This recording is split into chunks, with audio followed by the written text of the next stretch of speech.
Welcome back to another edition of the Second Son podcast. Today we have my production guy, Martin. He's going to be talking to us about what goes on behind the scenes of the Second Son Media. Martin, what's good? Oh, it's good. Another fine day down here at the station. We're happy to be on the show. Thanks for having me on. That's good. No problem. It's crazy. How was your week? How's your week been? Busy. It was good though. I did a lot of class prep for here at the station, and prepared for coming down today apparently, and a lot of yard work on the farm. It was a good, productive week. That's good. Yeah. That's good. To be honest, I haven't had the opportunity to interview you at all, just because. Like, how many episodes are we in? Like, I think this is the 8th one right now. It's the 8th episode. Yeah. Yeah, I just want you to, come on the podcast just to show your insights of what goes on behind the scenes, and tell us like a little bit more about Second Son Media. But I want to ask you one question first, and that is, if you had to get 2 cents to the world, what would it be? Gratitude is king. I think a lot of people's focuses is me. And I think that it almost immediately puts you in a place of negativity, even if you're not intending to be negative. It's just a human thing almost. If you're always focused on getting yours, you're blind to what's going on around you. You're not seeing the light in your life that's happening all the time. I'm not immune to it at all. I've definitely fallen into that trap every day of my life, and I will continue to fall into that trap till the day I die. But when you can be mindful and have a little gratitude, I find doors open, and you see people in a whole new light, and it gives you a lot more opportunity to almost live life in Technicolor instead of black and white. It's one way of life is almost it's a 2-dimensional version, and then all of a sudden you go to 3D and you just feel happier, more hope, more fulfilled. Honestly, at a spiritual, emotional, everything level.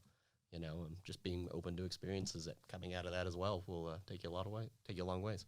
That's beautiful. Yeah, I love that. Yeah, thanks. We have a lot of conversations about that, just like beyond this stuff. You guys don't know, but like me and Martin, we have so many deep conversations about life, and like, well, we're gonna get to that. We're gonna get to that. So talk to us about a little bit about your background, and what you do, behind the scenes, or talk to us a little bit about your background, besides, production, or just about you. Yeah, I was, I'm born and raised in Butte County. I'm a local boy, I guess. I spent a lot of time digging holes on the farm, or any odd chore, helping people move is another big one I seem to be doing on and off throughout the years. I'm somebody who likes to stay busy, I guess. My friends like to say I don't really like games. I like to work and then do more work. Which I don't entirely agree with, but I get the sentiment. There's just something to it. I like wargaming, but that's not worth going into, to be honest. No, it's just boring strategy over and over again, and making little lines move on a map back and forth. Yeah, but it's fun. There's something to it. I don't know. It's fun. Yeah. Keeps up with the time. Yeah, exactly. Something that grows your brain while still being a little bit of an escape. Yeah. That's good. I feel like everybody has that, Yeah, totally. That's good. So what's it like being the production guy for Second Son Media? It is a learning experience always. We're always sitting there tinkering and seeing what right looks like and what wrong looks like, and right. That changes every day and every hour. So it's fun. It's an adventure, and life's an adventure. That's good. Yeah. So you like it? Is what you're saying? Whoa! Don't put words in my mouth. No, I'm just kidding. I like it. It's a lot of fun working with you. Honestly, I appreciate it, man. Yeah, I appreciate you too. Yeah. I would have never gotten this opportunity if it hadn't been for you. Don't put all that on me. You had wings ready to fly, sir. You would have walked into any place and you would have started going just fine. Mm-hmm. You were ready for it. Let's talk about we switch in and out of the being productive phases in our lives and being not productive, and you were in full production. You were ready to go. Appreciate that. You were at speed. Appreciate that. What else goes into the production? What else, like, besides the equipment, along with the equipment and like other stuff, what else? I would say kind of back to being open to new experiences. That's a really big part of it, honestly, is just knowing you don't know everything and being willing to try something from a new angle, being willing to make mistakes. It all sounds kind of obtuse, but that's a lot of how it works. You know, it's I'm not a master of videography or sound or anything like that. I just look at the immediate problem, try to solve it, and then get to the next one and get to the next one, and eventually you solved all the problems on your plate, and and you're having fun. I don't know. Yeah. Why do you have that mentality? When did you adopt that mentality? Oh God, I don't even know. I think it kind of goes back to gratitude. Is you could view all life as always another problem, or you can view it as an opportunity to learn. Life is filled with challenges, and if you're mad at every single one that shows up, you're just mad at life, and that's not productive. It's not worth your time. There's only one way off this rock, and we're only here for so long. You might as well put a positive spin on your time here and make it useful. Be a gift to others instead of that me mentality. And why is this happening to me? This stuff happens to everybody. Why are you special where you think this isn't going to happen to you? No one's special. We all get these challenges, and it's what you make of it. That's just how it works. It's I think fighting it just doesn't make sense. You should embrace it. It should be a good thing. It should be a good thing. You should honestly be grateful for them, because nobody learns anything from winning all the time. You just feel good when you win. Yeah. You don't learn anything. I mean, maybe there's some opportunity to learn there, but not like when you lose. When you lose, you really have to sit there and think, why'd that happen? Why is this? What did I cause to make this happen? And maybe you did everything right and you still end up there. That's just life. And that's not bad. That's just, you have to accept it and grow with it. And next time, maybe your shot will come. It's okay though. Just be grateful for the opportunity, because a lot of people don't get the opportunity. That's beautiful. Yeah. It's true. We only got one of these. Very true. I like where this is going. Let's move on to the next question. Yeah. What are the benefits? What do you think the benefits are of being at the station and working with media production? Honestly, I'm a big introvert, to put it mildly. I'm very comfortable in being by myself and being quiet, and this puts me in what is honestly a challenging position. It's not easy for me to be social and to talk to people every day and to put in my 2 cents and to help people with their problems that sometimes seem trivial to me, but to them it's a big thing, and I have to have that mentality to be helpful, to be ready on hand to grow as a human being myself. Even if what I'm doing seems pointless at times, it's an opportunity. It's still an opportunity always. It's a moment for me to reflect, to grow, and just do a little bit better than yesterday. I have really intense social anxiety. Even being on this podcast is kind of hard for me, but it's an opportunity to grow a little bit, just another step forward. You gotta, I talk to you about this all the time. You have to sit in that feeling of discomfort sometimes and learn to be happy with it almost. Not like you're ever going to love it, but you can go through your whole life being comfortable and you won't grow as an individual. You have to, just like working out, you got to push through the burn. That's facts. It's the same thing in everything else. You have to put yourself out there. Sometimes speaking publicly, hate it. Absolutely hate it. But there have been several times in my life I've had to do it, and every time I think, "Oh, that'll never happen again," lo and behold, here I am. That's life. Embrace it. Grab it with both hands. It's good. I'm gonna be honest. Like I really did love your mentality. Like a couple of times, few times I met you, I just like the consistency, just like you being sure that that's what you want. Because usually when people give advice, it's inconsistent, and that's how you know they aren't really following it. Yeah, but like I think you live like by a code, and it's consistent. And like there's a lot of stuff that you've like shared with me, like as far as just sitting in the mud and allowing failure to like stick with you, and so you can take the wisdom off of it.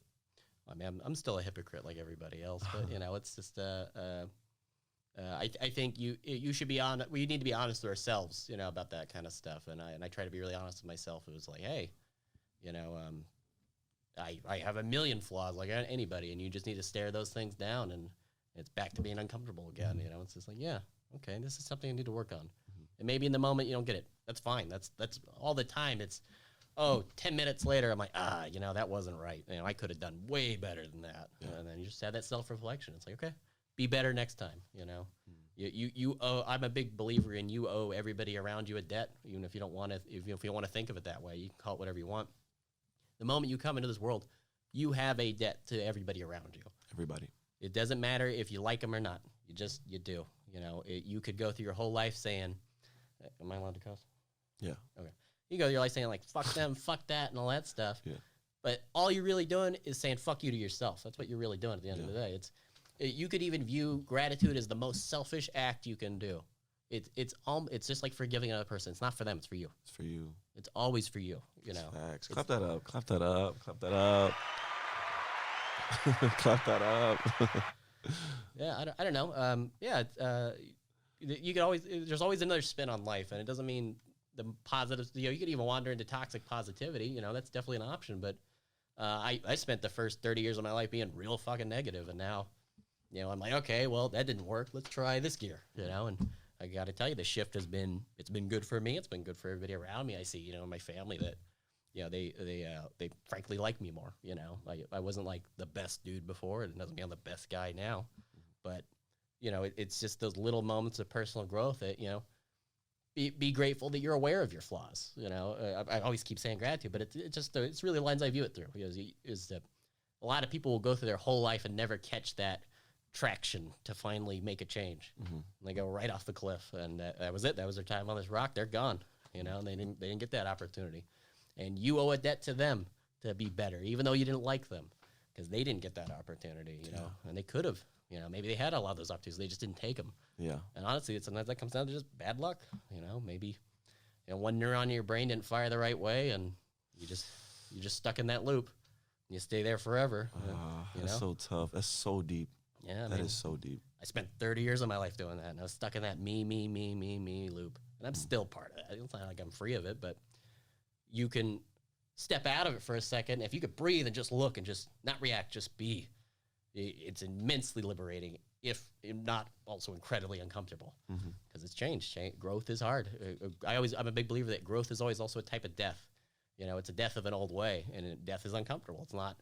We hide it in our society. We try not to talk about it, but I think we should talk about it in a more honest and even positive way. It's like, it's good to let go of the old things. People always talk about people never change. I don't believe that at all. There's a lot of people who, you know, they start one way in life and they end up getting their act together, or even falling apart and becoming a whole different person. You know, that's life. You know, it's a hard game. There's only one game in town. We like to talk about all these other stuff, but the game of life is the game. We're all playing. That's beautiful. That's beautiful. We're going to change it off into a different question. So I'm just going to ask you, what's a good book that you've, you know, previously read that you would want to recommend to anybody that's watching this show? Funny enough, I brought it in here today. Musashi Miyamoto's Book of Five Rings. That's right. Another person we owe a mighty debt to. Yeah. It's Musashi's life teachings. He's a former swordsman in feudal Japan who honestly walked a bad path for a long time. You know, he was dueling and killing men basically for sport. Really? You know, and it was part of the culture. It wasn't just him who was doing it. It was everybody. It was like the way we go down to, you know, to watch the football game or play basketball.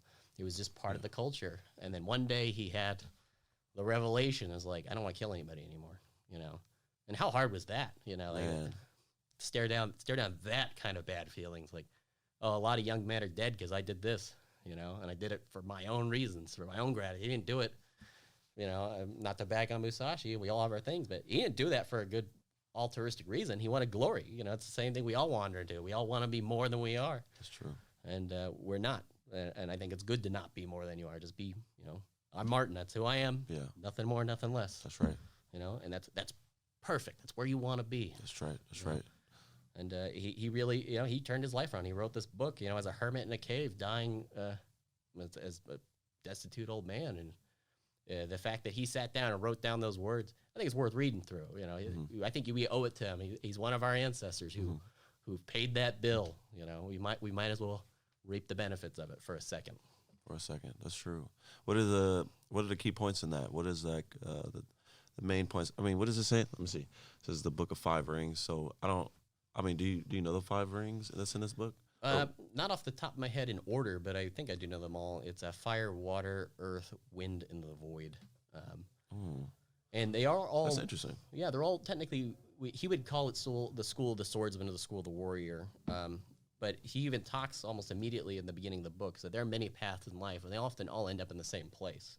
Because the carpenter's path is just as legitimate as the warrior's path. You know, the dentist or even the homeless guy, you know, who's fighting his own internal demons his whole life. You know, that's still a path of life. You know, we try to put these into these nice, neat boxes, but we're all part of the same game. And that's kind of his revelation that he came to through age. as he aged was that, oh, you know, I'm just simply on one of the many paths in life, and other people are just as going through just as many complex and incredible things. Yeah. You know, and I think even if you're not somebody who considers yourself a warrior or anything on that kind of path, there's just natural wisdom that just kind of oozes out of every word in that book. There's plenty of parts that you know, like I don't need to learn more about sword fighting in feudal Japan. He definitely talks about it a little bit in there, more than a little bit. But he's talking about the concepts of strategy and surviving life and things like that. You can take those and put them into your business, into talking to your family, into how to manage yourself and your time. Like there's just raw wisdom there that if you sit down and just kind of absorb it, you can learn a lot from it. You know, he's someone who's truly lived his life. You know, he's a man and a legend. So there's definitely it's hard to know somebody like that. He's been gone for so long. It's like trying to know Julius Caesar. Yeah. You know, you can't. Can't. You can try. You can definitely try. But you'll never know who Musashi really was. True. But this is his attempt through the ages to hand you what he's learned. And I think it's worth grabbing and thumbing through. The book's pretty short anyway. So That's best. That's good. How many pages is it? It's like, it's only 100? yeah, it's a really short book. See, how to think of speed. How to suffocate a shadow. Impress your attitude. Oh, this is really good. Yeah. I'm a really big fan of that book. Thank you, by the way. You know, I'm going to definitely read this. Yeah, absolutely, man. But let me know what you think about it. I really want to hear your thoughts on it. Yeah. For sure. Maybe we can do another podcast where you just tell me what you learned from it. I'd like to hear it. For sure. Oh, man. We should do that. A part 2. Yeah. I'd be happy to hear it. Yeah. Yeah. I got to give you something to do, too. I got to give you some homework, too. I got my notes right here, Teach. I got to give you some homework, too. I don't even know what that is. We'll find out later. What are you talking about? I'm going to talk it up later. So let's see. All right. That's really pretty much all I had for as far as questions. Well, what made you want to start the Second Son podcast? What made me want to start? What was the spark that lit the fire that is this moment? I always knew I wanted to start a podcast just for business and as well as my own personal purpose. I always knew that I wanted to connect with people more and have deep, meaningful conversations. But usually people don't have the time to like unravel themselves on a day-to-day. So I would just, invite them to my podcast just so we can have those deep, meaningful conversations and they can be able to look back at it and, see how far they've grown or just for their own entertainment. As far as business purposes, I just want to use it just as advertisement for my business if I were to, have business ventures, use this as a platform to advertise my business as well as their business and just, connect and just relationship with a fellowship with, someone else as well as, free consulting. Well, honestly, I'm really impressed because I know people always talk about there's a million podcasts out there, but it's really underselling how much work really goes into making this happen. This isn't something where you show up and you do 5 minutes of work. This is something where you show up, you record for an hour, maybe 2, and then there's hours and hours and hours of work behind the scenes, a lot of thought, and a lot of decision making that comes into just making it work. So I'm really impressed with you. Like I said, you were ready to go. You didn't need me. Appreciate it. You're like a plane ready to take off, and then the wind just hit you. You're ready to do this. It could have been anybody at any place at any time. You still were ready to do it. So true. Yeah. Opportunity meets preparation for sure. Very true. Luck does exist to some degree, I think, but more often it is preparation. You got to be ready to drink from the water, man. People can lead you there all day long, but it's you who's got to take the drink. You got to step through the door. Life is not an idle game that you get to sit out of. Sure. Yeah. That's a good point. But that's the reason, back to the point, that's the reason why, I started this podcast. And hopefully, for everybody that's watching, I'm only going to have 1 season of this. So I think I'm going to leave it to like 20 episodes. Okay. Just because my attention, some other opportunity has, shown a different attention. My clock is my compass is going at a different attention, a different way. So the game has changed a little bit. The game has changed a little bit, but it will be another podcast. Oh, nice. It's another podcast. Awesome. I'll give you guys a sneak peek. It's called $0 Podcast, and it's going to be that's all you guys need to know. It's called the Zero Bucks Podcast. And for those of you who know, just know that it's coming soon. So I'm gonna wrap this second sign up in probably like 20 episodes. We might have a season 2, depending on how I'm feeling, but that's what it's looking like. I like it. Yeah, awesome, man. Cool. For sure. Looking forward to seeing it. I hope you shoot it here. Oh yeah, for sure. Absolutely. Absolutely. Yeah. Well, it was a good time. It was a good thing interviewing you. Thank you so much for your time. Thanks for having me, man. It was My guy. Yeah, appreciate it. I don't know about all that smart guy stuff. I think that's a wrap. So thank you guys for listening to the Second Son podcast. If you're liking this, if you're watching this, remember, like, subscribe, comment. I know who you are. You know who you are. So just like and subscribe, support. Like, there's nothing to do. It's all love here. Just support. It's only one click. But before we leave, Yes, sir. I want you to wrap us up with a word of wisdom. You've already spent 20 minutes saying a word of wisdom, but we got to wrap it up with a good word of wisdom. I would say my homework to you, audience, is think of who you owe a debt to and what you can do for them. I often helping others is a good way to finding a steps towards helping yourself. I'm telling you, I'm not perfect. I'm not the guy who knows what right and wrong is, to be honest. But get out of that me mentality. Start thinking about what little thing I could do for somebody. Ways to go to their house, do their dishes for them because they're depressed. Maybe bring them food. I'm always thinking about food. I can. Everybody likes food. It's an easy thing to bring to somebody. Or just go on a walk and talk with them. We underrate the ability of just listening to somebody for a minute. It's greatly undervalued. Just letting somebody let out their 2 cents at you, even if it's right or wrong. It's just being heard, being human. Having that connection. It's a big part of who we are. We're a social animal. That's good. Yeah. I love that. Walk and talk. I might just do that. Yeah. It's really good. Well, I think that's a wrap. Thank you all for watching Second Son Podcast again, and I see you guys on the next episode. See ya.